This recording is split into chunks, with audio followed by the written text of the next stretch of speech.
Mga kaibahang uri at paggamit ng pag-ukol. Nang at nang. Marahil karamihan sa atin ay nalilito kung ano ang pinagkaiba ng nang at nang. Ngayon ay aking tatalakayin kung saan ginagamit ang maiksing nang at mahabang nang. Ano nga ba ang pinagkaiba nito?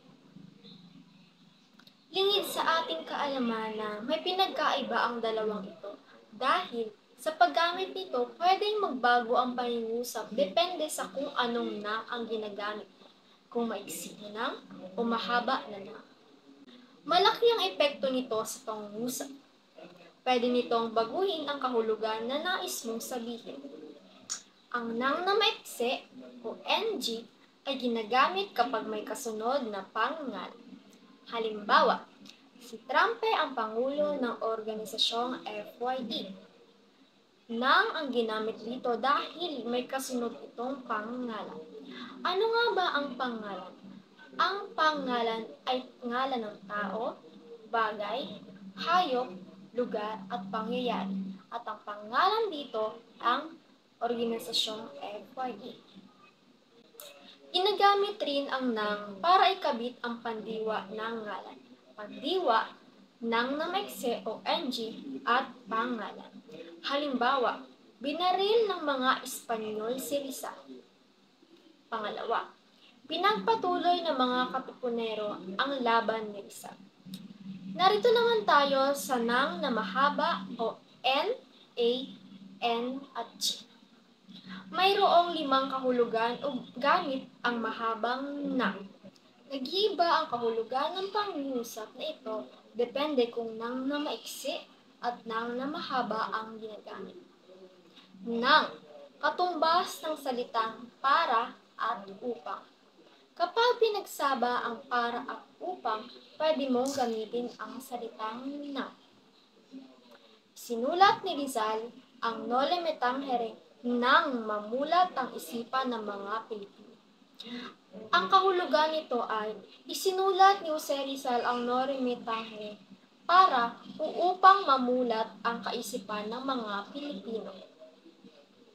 Pwede rin ang nang ay na plus ang. Pinagsama ang salitang na at ang salitang ang. Halimbawa, lumaban si Rizal dahil sobra ng lupit ng mga Espanyol. Lumaban rin si Rizal dahil sobra na ang lupit ng mga Espanyol. Ang salitang nang ay katumbas ng salitang noon. Halimbawa, Disyembre 30, 1866 nang barilin si Dr. Jose Rizal. Para sa mga pang-apat, mabilis, pandiwa, tumakbo, salitang kilos, si Kiara, pangalan. Halimbawa, tumakbo ng mabilis si Kiara. Ibig sabihin, tumakbo ng mabilis si Kiara. Ginamitan ito ng pandiwa, kaya ang ginamit ay ang mahabang nang. Dito naman, nag-iiba ang kahulugan ng na maiksi at ng na mahaba. Nakatalikod si Rizal noong binaril siya ng mga Espanyol. Binaril ng nakatalikod si Rizal. Ibig sabihin, nakatalikod si Rizal noong binaril siya ng mga Espanyol. At ito naman, binaril ng nakatalikod si Rizal. Ibig sabihin naman nito ay nakatalikod ang mga bumaril kay Rizal.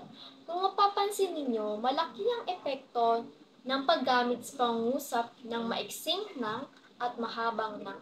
Dahil nag-iiba ito, depende kung sa paano mo siya gagamitin. Yun lamang po, maraming salamat.